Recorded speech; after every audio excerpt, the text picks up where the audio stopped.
Bonjour! Alors, avant toute chose, j'aimerais répondre aux détracteurs qui m'ont laissé des messages sous mes vidéos ces dernières semaines. Alors, petit 1, je ne bloque pas les gens parce que, premièrement, je ne sais pas bloquer les personnes sur YouTube. Donc, je ne sais pas du tout comment il faut faire. Il n'y a pas de touche bloquer, etc. Donc, il y a une touche supprimer ou bien masquer, mais je n'ai jamais bloqué qui que ce soit parce que je ne sais pas le faire. Donc, premièrement. Deuxièmement, c'est vrai qu'il m'arrive de temps en temps de supprimer des messages. Pourquoi? Parce que bon, bah, il y a des messages qui sont hyper insultants. Et donc par rapport à ça, comme j'ai pas trop le droit de répondre d'une manière un petit peu vulgaire, et donc j'ai pas le droit de dire qu'il y a des gens qui devraient aller se faire en papa outé, papa outé. Bon, passons.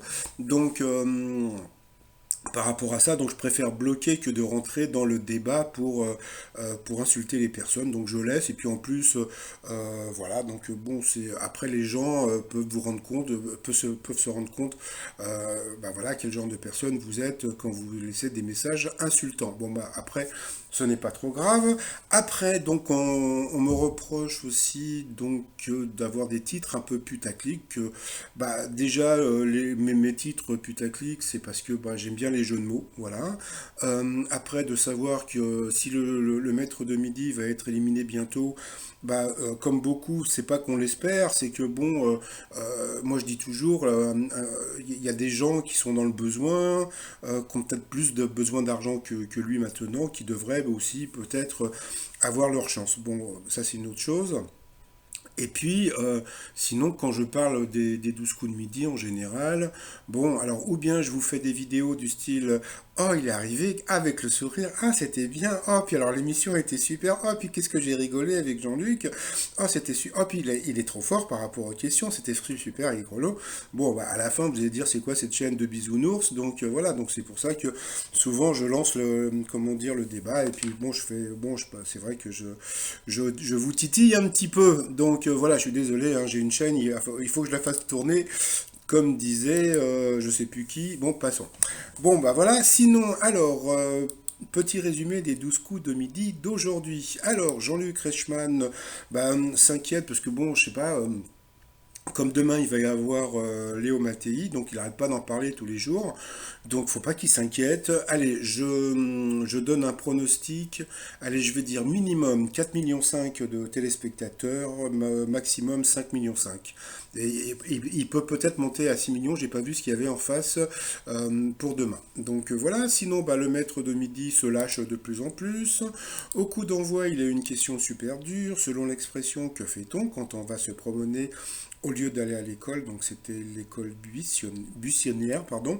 Je sais pas si vous avez vu le film Dimanche de Vanier, franchement c'était un film qui était super sur France 2. Bon, passons. Ensuite, vous aviez la jolie Emmeline qui venait de Belgique. Alors, sa question, Alexandra Sublet a confié avoir pris la décision de se couper les cheveux courts il y a des années après avoir raté son concours à l'opéra. Bon, why not? Ensuite, vous aviez Sébastien, donc Sébastien qui venait de Montbrison. Donc Montbrison, je crois que c'est la ville de Muriel Robin. Donc je crois que c'est là-bas où que ses parents avaient leur magasin de chaussures. Alors, qu'est-ce qu'un Frex? Donc c'est un ex devenu ami. Ensuite, vous aviez Théo. Alors pour Théo, sur quel sujet les salariés se laissent-ils influencer à 36% par leur chef et à 31% par leurs collègues, pardon, c'était sur le look. Pour le maître de midi, quel film d'Eo Wachowski a popularisé l'effet spécial appelé Bullet Time, donc c'était, je sais plus, ah mince, je sais plus le titre. Bon, passons. Matrix, voilà. Et puis il faut savoir un truc qui est assez rigolo, c'est que les frères Wachowski, bah, depuis ils sont plus frères du tout, ils sont sœurs puisque bah, voilà tous les deux ont changé de sexe, donc c'est assez rigolo, surtout des frères. Ensuite, à quoi la reine Elisabeth II a-t-elle renoncé en novembre 2019? Donc elle ne porte plus de fourrure. Entre-temps, Sébastien a fait un petit peu de air guitare. Moi, je prépare une vidéo pour le printemps de R quelque chose. Je crois que ça n'a jamais été fait. Donc voilà, quoi, je cherche juste un petit peu les comédiens dans mon coin. La question qu'il a eue sur la question spatiale internationale, quel équipement du quotidien est pourvu d'un rétroviseur? Donc il a répondu la douche, c'était les toilettes. Donc sur cette question, il est passé au rouge, qui dit rouge dit duel. Il a pris Théo en duel, qui est tombé sur une question hyper dure. Donc vous voyez, s'ils avaient pris le maître de midi en duel, donc là il aurait pu être éliminé, mais bon, alors je sais pas si c'est la production qui balance des questions faciles, etc. Je veux pas rentrer dans le complot, etc. Mais bon, c'est vrai que alors qui est l'écrivain Henry Bauer? Donc c'était le fils d'Alexandre Dumas. Franchement, pour connaître cette réponse, eh ben voilà. Et donc, bon, allez. Ensuite, eh bien, Sébastien, Eric et Emeline se sont retrouvés au coup par coup.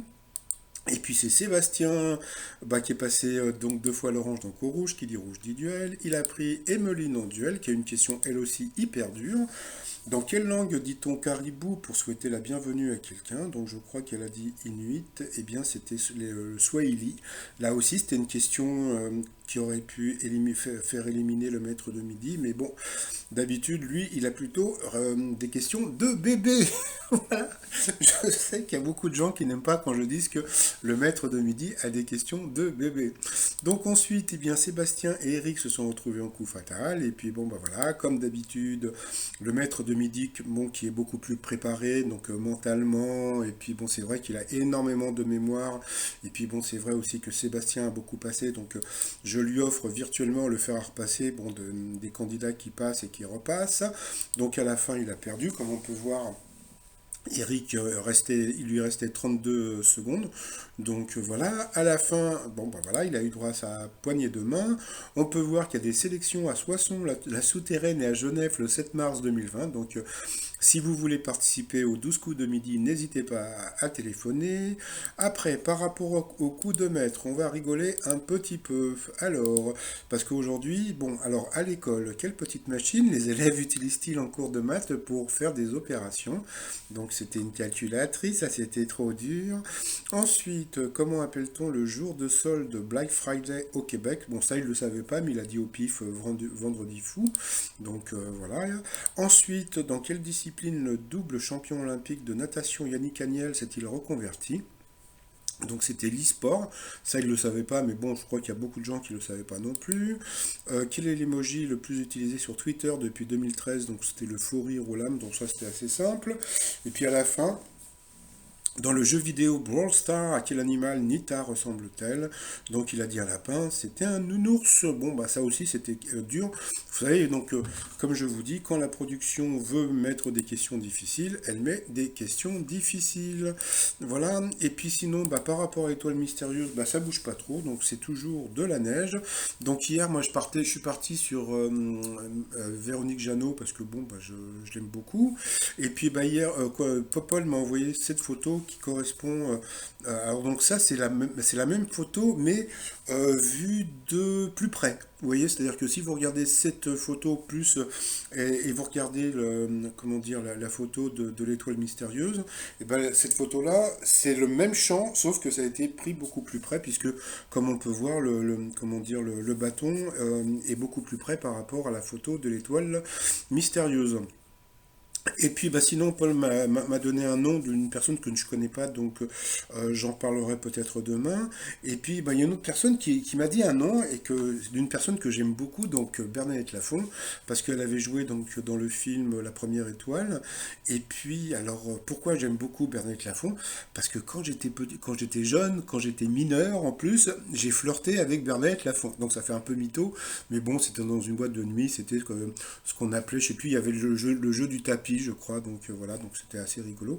Donc c'est pour ça que je donne ce nom, donc sinon, voilà quoi. Bon, ça c'était l'anecdote. Sinon, bah pour finir, donc le t-shirt, je vous mets le lien sous la vidéo parce que comme c'est un rapport avec le corona, et etc., et que bon, sur YouTube ils aiment pas trop qu'on en parle, donc je vous mets le lien sous la vidéo. Et puis bah sinon, comme le maître de midi, je vous souhaite une très bonne journée et je vous dis à demain et puis bah portez-vous bien. Bye bye.